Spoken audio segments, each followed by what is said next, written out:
question I get asked a lot is how to thread a beading needle. If you're new to beading, this can be one of the trickiest parts of the hobby. And the reason for that is beading needles have a very fine eye. It's very narrow and thin, and that's because we need it to get through some tiny beads. But threading it can be tricky. Let me show you a really great tip for threading your needle that works almost every time.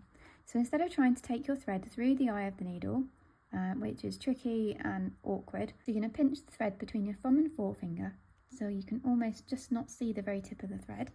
And you're going to take your needle with the eye just between your fingers and let it go over that thread. I've opened my finger and thumb very slightly to allow that.